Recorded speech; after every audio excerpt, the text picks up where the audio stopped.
Bienvenidos a Primera Prueba. En esta ocasión tenemos un modelo un poco controvertido, bueno, más que el modelo, la marca en sí, por esta irrupción que ha hecho en el mercado europeo el fabricante chino. Así que vamos a probar en esta ocasión el MG ZS. Dentro intro.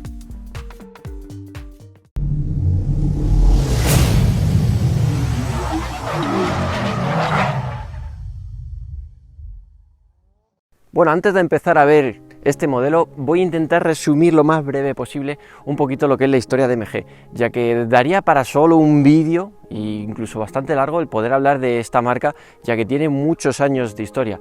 Esta marca originalmente es un fabricante británico que se fundó en 1920 y desde entonces la verdad es que ha sido una marca con muchos altibajos. Fue comprada, vendida con participaciones de otros países.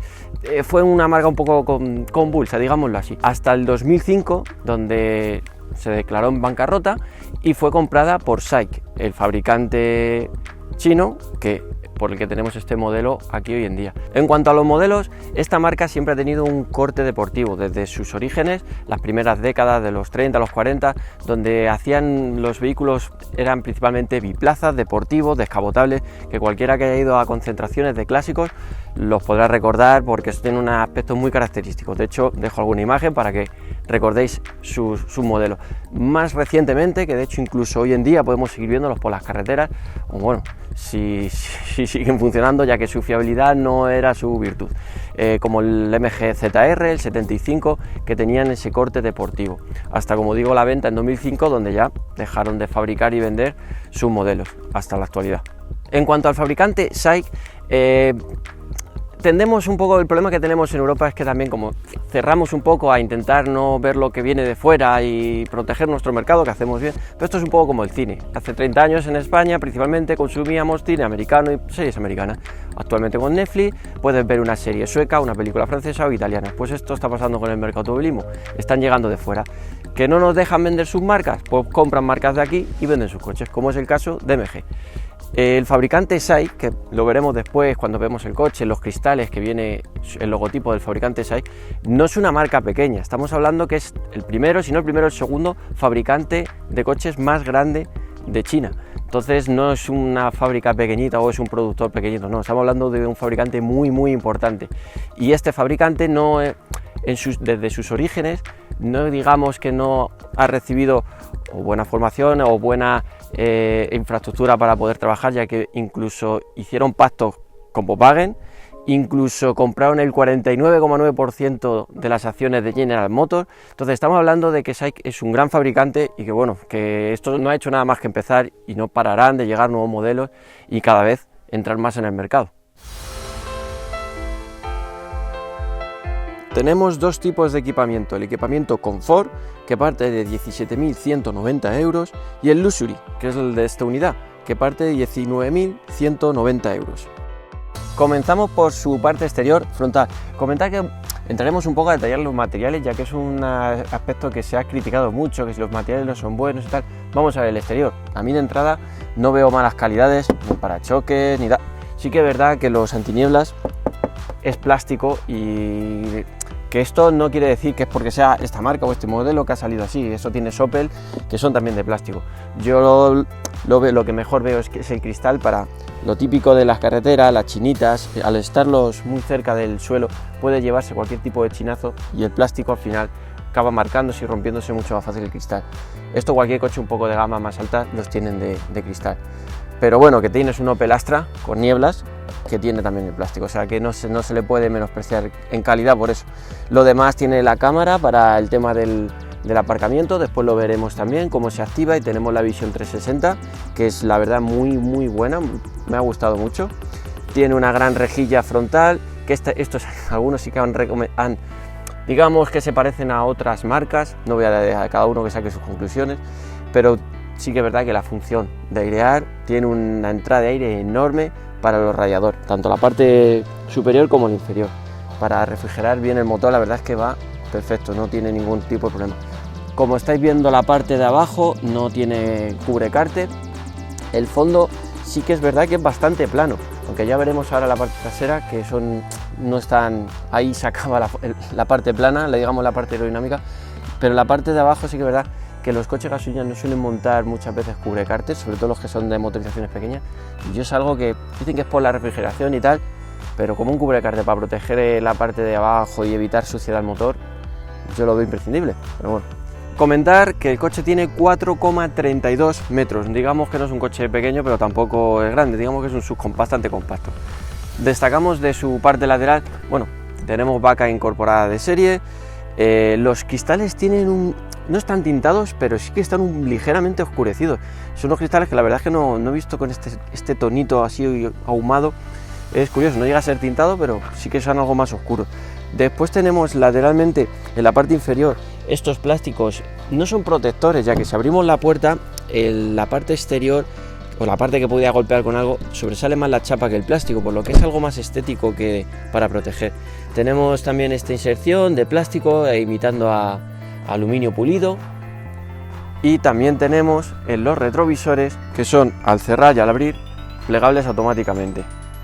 Son pequeños detalles que la verdad son bastante curiosos en coches de este tipo, que son muy económicos. Después también tenemos los aletines inferiores, que igual tampoco son protectores, ya que están a la misma altura que la chapa, pero sí que es verdad que estéticamente pues le dan esa apariencia de SUV, digamos, todoterreno.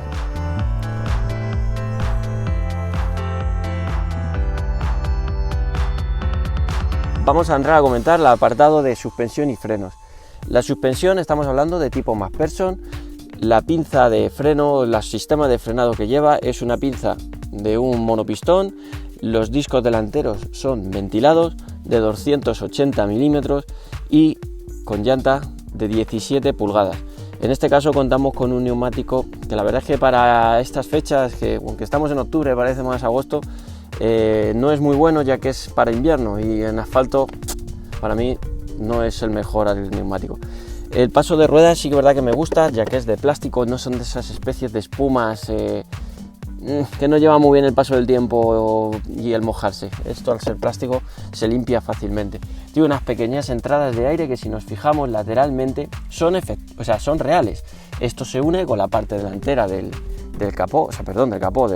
parachoques, para refrigerar el sistema de freno, que la verdad va un poquito justo, porque son unos, como he comentado, son 280 milímetros y con el peso del coche le faltaría un poquito, pero bueno. La parte trasera contamos con es un eje rígido con sistema de muelle y de amortiguador, pero me gusta en la actualidad. Este tipo de coches ya con estos tamaños deberían de ser independientes cada eje y no ir unido por un puente, pero bueno, evidentemente el coste en estos coches es lo que tiene.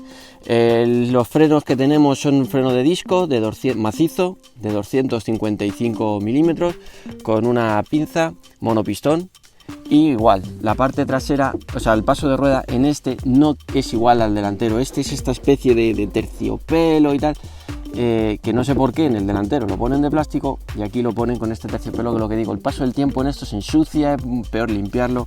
En esto no me gusta nada, pero bueno, no sé por qué adelante lo ponen de una manera y atrás de otra.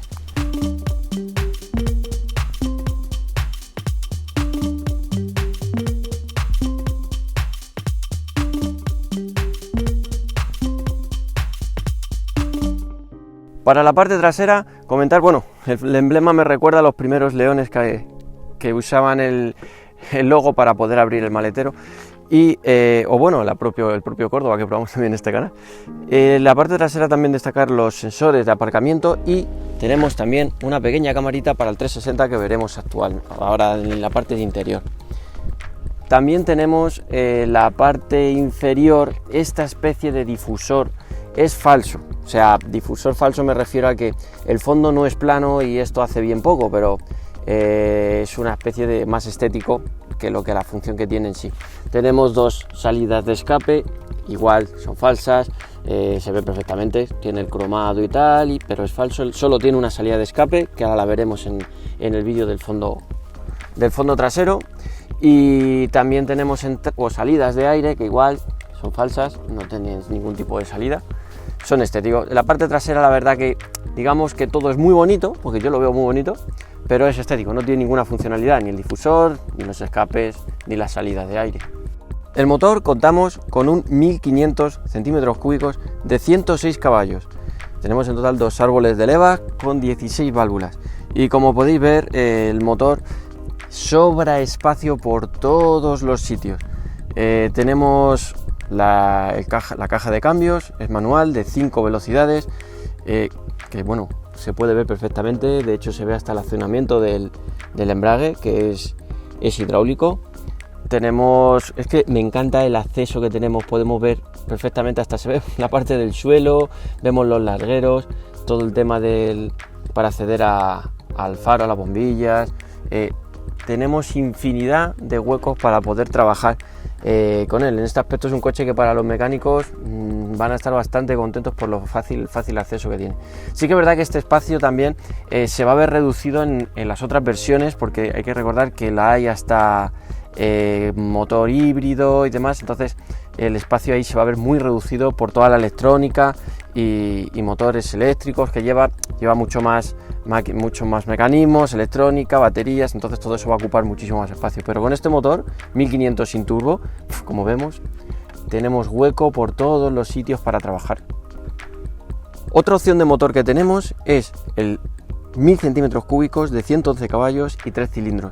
Creo que se queda también un poquito corto, ya que no estamos cambiando mucho la potencia, y bueno, sí que es verdad que el turbo va a dar un poquito más de brío, pero creo que se queda algo más bajo. Pero este en concreto, el 1500 de 106 caballos, tenemos unas características de una velocidad punta de 175 km por hora, un 0 a 100 en 10,9 segundos, un depósito de gasolina de 48 litros, y un consumo medio de unos 6 litros, depende aquí el fabricante y pruebas y tal, pero vamos, de 6,2 va a ser difícil bajar el consumo. Sí que quiero comentar algo, como podemos ver en la varilla de sujeción del capó, que esto evidentemente en un coche de bajo coste no lo van a quitar, pero bendita sean esos capós que tienen un hidráulico, subes capó y te olvidas de esta asquerosa varilla que cada vez me gusta menos. Quitarla, por favor, fabricantes.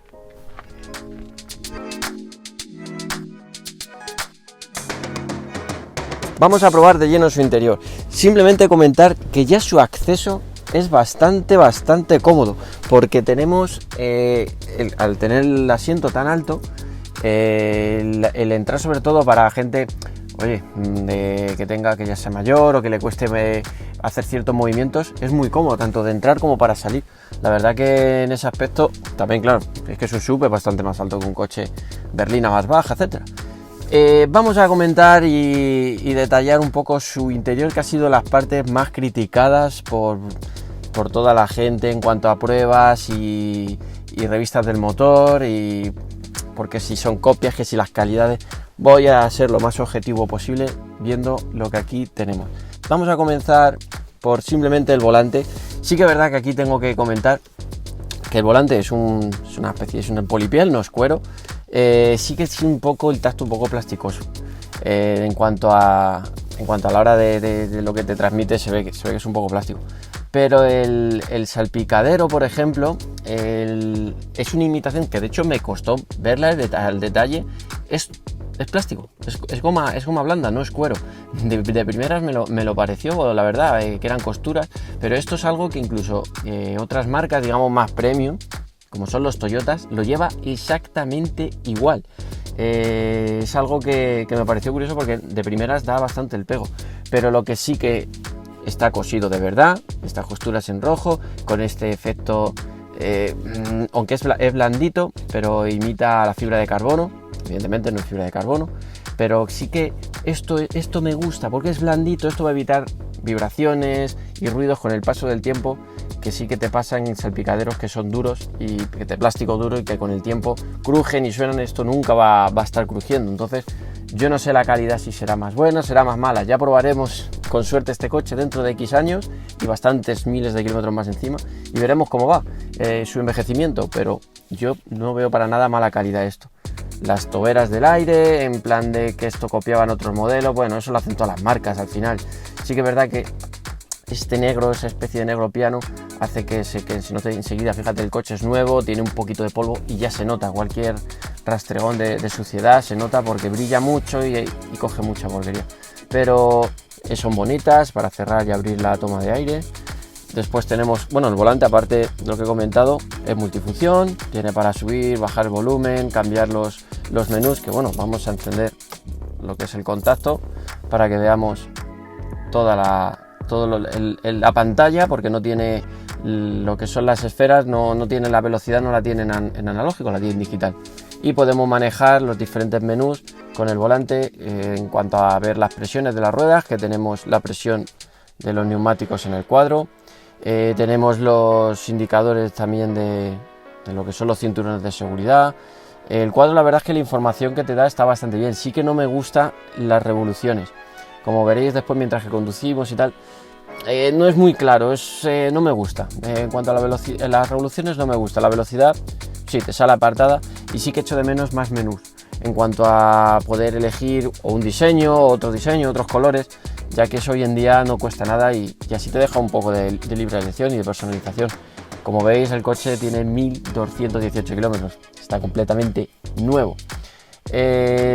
Tenemos para lo que es la velocidad en carretera, dejarla fija a la velocidad que nos apetezca, indicadores típicos de los intermitentes que no toda la gente usa, los limpiaparabrisas traseros y delanteros. En cuanto a la consola central, sí que ha recibido muchas críticas por el tiempo en el que tarda en responder los menús, y bueno, pues no voy a negarlo, que sí que es verdad que, como veis, tarda un poquito, no es instantáneo el tiempo que tarda en darte los datos que requieres. Yo lo único que, aparte de eso, que sí que es verdad que se nota que no tiene una velocidad en los menús muy rápida, lo que sí que no me gusta nada es esto: la climatización no cuenta con un sistema de climatizador como tal. Es un aire acondicionado de los de toda la vida, si tú quieres poner calor, quieres poner frío, o aumentas o disminuyes el ventilador, el cual también se puede disminuir con los ventiladores, con los botones que tenemos en la consola central. Podemos aumentar, disminuir la velocidad del ventilador y aumentar o disminuir la temperatura de que o bien salga el aire frío o salga caliente. Y esto es un atraso, yo lo veo un atraso. Esto hoy en día, con un climatizador, marcas tus grados y te olvidas de estar con todos estos sistemas. Como he comentado antes, tenemos la vista 360, que a mí me parece alucinante. Después, cuando empecemos la marcha para hacer la prueba en carretera, veremos un poco más en detalle, pero me encanta. O sea, te muestra exactamente, como veis, acabo de cerrar la puerta izquierda y se ha visto perfectamente cómo la cámara que lleva en el retrovisor te coge la vista del lateral y te hace una imagen perfecta de cuando el coche está aparcando. Es muy muy útil esto, me ha gustado mucho el cómo da la imagen. Y bueno, el resto, pues el menú, el CarPlay para conectar el móvil, algún que otro dato del coche, de los sistemas a la hora de la cámara, configuraciones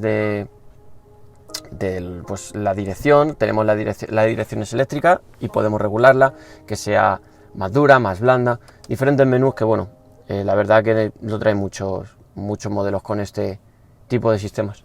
Seguimos en la consola central, tenemos la típica toma, ya no existe mechero, es una tapita, pero sí que tenemos la toma de 12 voltios, tenemos USBs, el control para encuestas, que para que el coche no se nos vaya para atrás, la desconexión del SP, el sistema de cámara, también tenemos el sistema, la caja de cambios, como he comentado, son de 5 velocidades.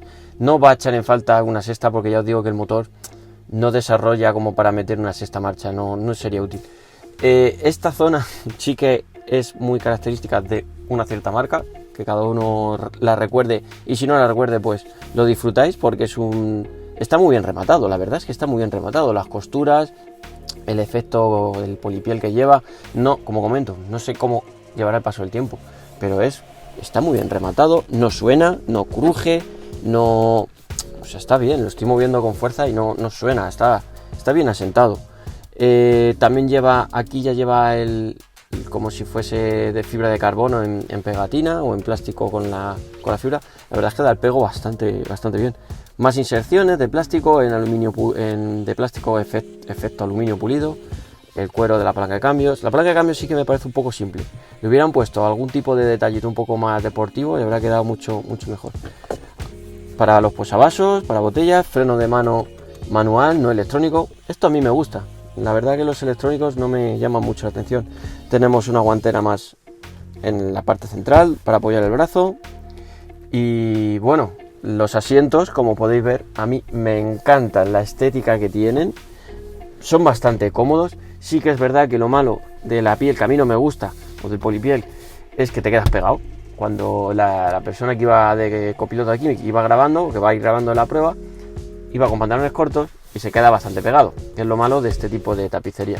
Pero la estética es preciosa, las costuras en rojo, igual efecto carbono, son muy bonitos y dan un efecto de deportividad, que aunque el coche no la tiene, porque no tiene deportividad, ahora lo comentaremos, pero sí que la estética del asiento a mí me parece impresionante. Ah, por cierto, los asientos del copiloto son manuales, la regulación. Los del piloto, como podéis ver en la imagen, es electrónica, por dos palanquitas, aunque no lleva ningún tipo de memoria. La tienes que estar regulando y no, si quieres cambiar o tal, no puedes memorizar su posición. Tenemos también en la parte superior, encima del retrovisor, una toma de USB, que esto hay mucho, o bien si quieres poner un GPS, o quieres poner una cámara de estas que van grabando cuando conduces, por si tienes cualquier percance o tal, tenerlo todo grabado, y es muy útil esa toma de USB. Después, como siempre, tenemos las tomas de luces y de la desconexión o no del airbag, que nos lo indican en esos testigos. Toc toc, ¿quién es? Plásticos duros.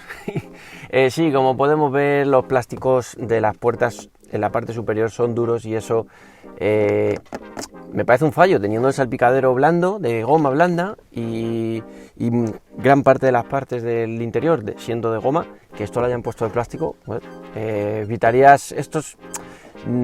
Siempre lo que digo, va a evitarte vibraciones de cara al futuro. Ahora mismo el coche tiene 1000 kilómetros, pero paso del tiempo veremos cómo le sienta. En la puerta tenemos para poder cerrar y bajar los pestillos mientras que estamos dentro.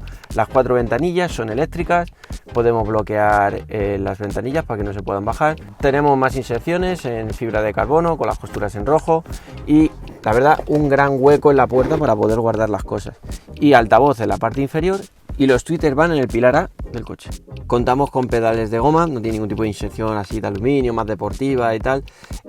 Contamos con la apertura de depósito, capó y regulación de los retrovisores y la altura de las luces.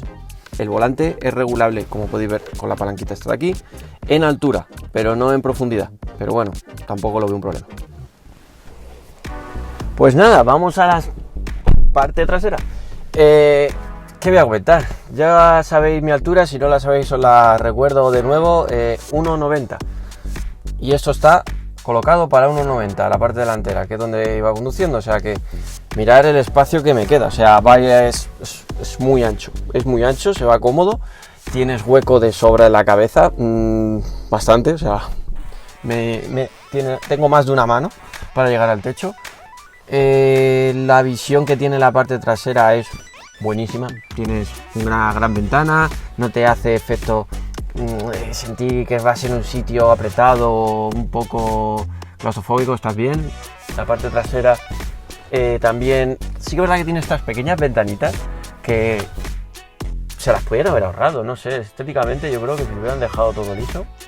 Pero bueno, a nosotros no te afecta nada, ni te molesta ni te desagrada, porque ni las ves.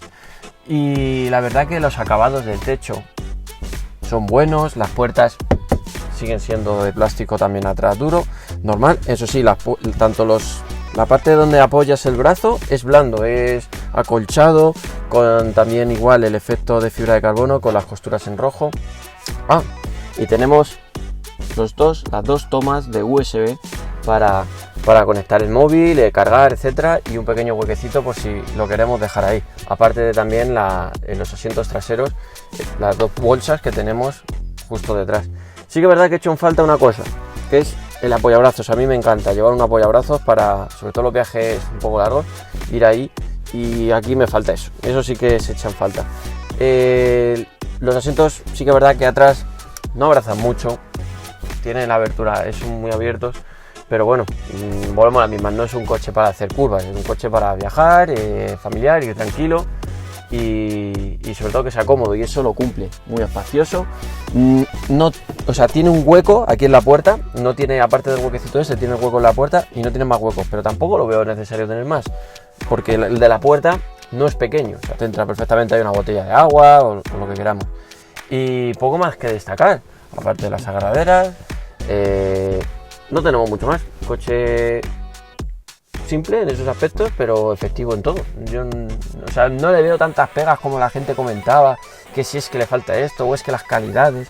Sinceramente, las calidades que yo estoy viendo en todo lo que estamos viendo de este coche no menosprecia al de otra, o sea, no es inferior a otras marcas y a otras calidades de otros vehículos que podemos ver, ya sea Opel, ya sea Seat o cualquier otro vehículo, la verdad.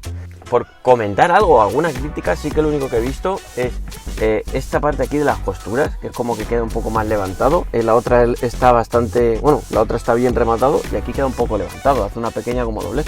Es la única crítica. Y que estas etiquetas que han puesto aquí para indicar que la apoyacabezas se sube y se baja, pues rompe bastante la estética del asiento. Pero es lo único que se sube y se baja fácilmente. Es que es cómodo, es bueno. Yo no lo veo para nada criticable este interior.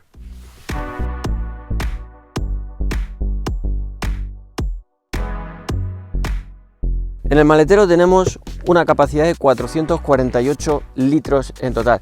Tenemos algunos que otros compartimentos para dejar cosas que vienen con estas mallitas ancladas al chasis del vehículo y bueno, bandeja, etcétera. Lo malo, como muchos de los coches hoy en día, es la rueda de repuesto, que no hay. En este caso sí que tenemos el hueco bien claro, pero viene con kit antipinchazos.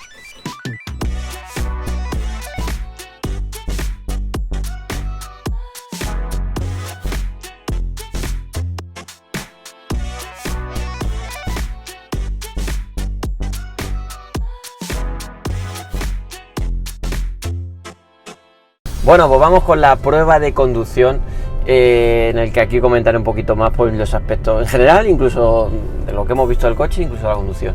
Estamos en una carretera de montaña, puerto, de curvas, en la que vamos a ver, o sea, voy a poder comentar, de hecho, voy a poderlo comentar en primera mano de las impresiones que me da, porque no lo he conducido antes por carreteras así.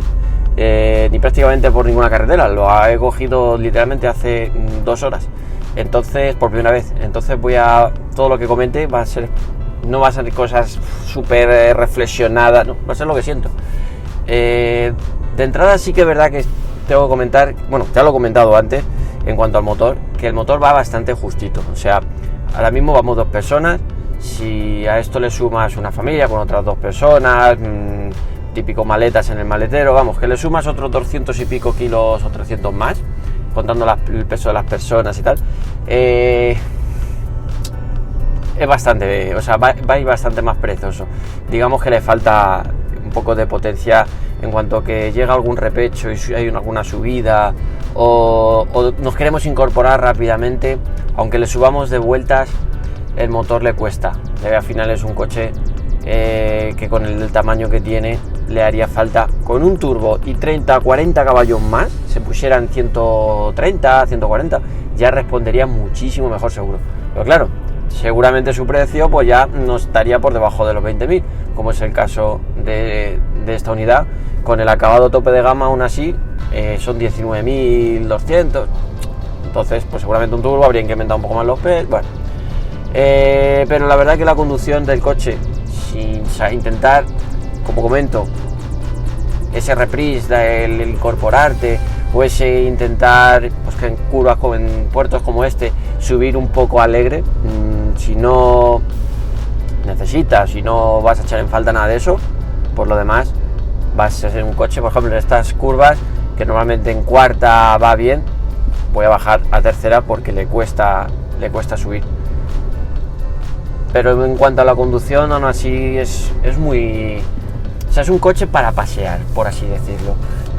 No es un coche para estar haciendo esperar deportividad, subiendo, bajando puertos o en conducción deportiva, etcétera. Pero evidentemente, ¿quién se compra un coche de esos con esa idea? Toma muy bien las curvas, la dirección. Sí que es verdad que la dirección no la he modificado, está en el parámetro neutral, pero va muy blanda. A mí me gusta un poquito más dura, porque es que, o sea, mueves el volante incluso parado con un dedo sin ningún tipo de resistencia. A mí me gusta que esté un poquito más dura. Estoy acostumbrado a coches que esté un poquito más dura la dirección, pero bueno, eso ya son gustos personales. Pero en cuanto a la conducción, se ve un coche muy noble, se ve con estabilidad. En curvas para nada es inestable y bueno, estamos en una zona con curvas bastante pronunciadas y para nada es inestable, es cómodo, se siente seguro. En cuanto a la efectividad de los frenos, es buena, o sea, no es mala, pero he hecho en falta un poquito más de disco. Si hubiera tenido en vez de 280, 20 milímetros más, con 300 en total, de 280 a 300, para mí habría sido perfecto, porque en ocasiones tienes que hundir un poquito el pedal de más para frenar el coche, y eso que vamos el cámara y yo. Si vas con 4 personas o 5, porque tiene 5 plazas, más el maletero lleno, ahí sí va a comprometer un poquito más la frenada, y eso lo he hecho en falta. Pero bueno, son pequeñas cosas, son detalles que bueno, la palanca de cambio me gustaría un poquito más de suavidad. Sí que es verdad que un poco no va del todo suave, comparada por ejemplo con los SEAT, que como con el Córdoba que ya probamos en el canal, que la caja de cambio es muy suave. He hecho en falta un poquito eso, pero bueno, son pequeños detalles, tampoco son aspectos negativos como tal, son detalles que a mí me gustaría pulir, pero no, podemos a la misma, es un vehículo de menos de 20.000 euros.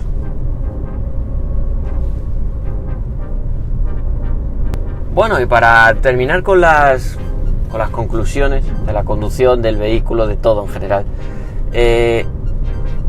sinceramente, por menos de 20.000 euros, con todo el equipamiento que tiene, con las prestaciones que tiene el vehículo, vamos a ser sinceros, no tiene prácticamente rival.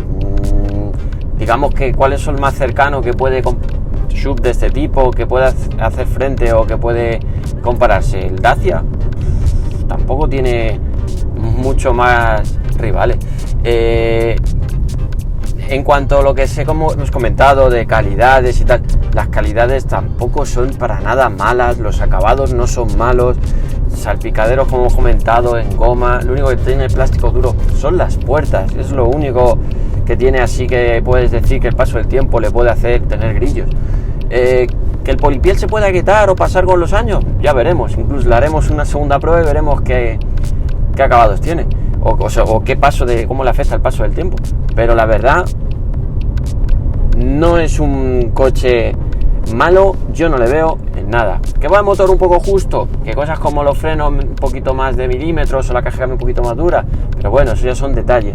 El coche es en general bueno, se conduce bien, es estable, y la verdad que creo que esto es el principio de muchos más modelos económicos, y que es lo que necesita al final el mercado.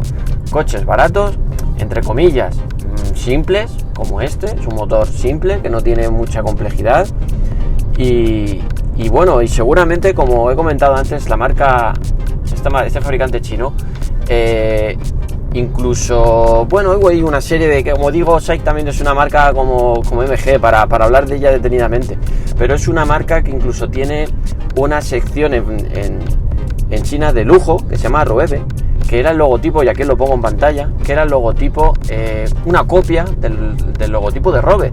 Por una serie de conflictos internos que tuvieron de compra y tal, no pudieron coger ese logotipo y cogieron uno que es prácticamente igual, le cambiaron una cosa, y esa marca, esa sección dentro del fabricante chino se dedica a acabados más de lujo, mejores acabados en esos aspectos, o sea que no descartemos que nos acaben llegando coches todavía con más potencias, mejores acabados y bastante económicos, viendo las terminaciones de este coche y las prestaciones que tiene.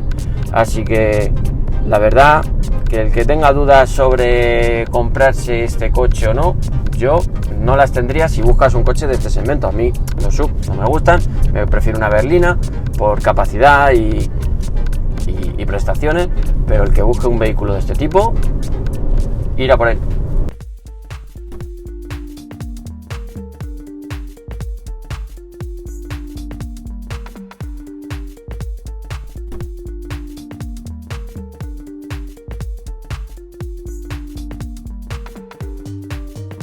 Pues nada, pues hasta aquí la primera prueba del MG ZS. Espero que hayáis disfrutado de estas vistas en el que hemos vuelto al entorno natural donde empezamos a hacer nuestras primeras pruebas y segundas pruebas. Así que hasta la próxima y suscribiros, darle una manita arriba y bueno, para que ya que no ganamos dinero, que al menos motive a seguir haciendo vídeos. Hasta la próxima.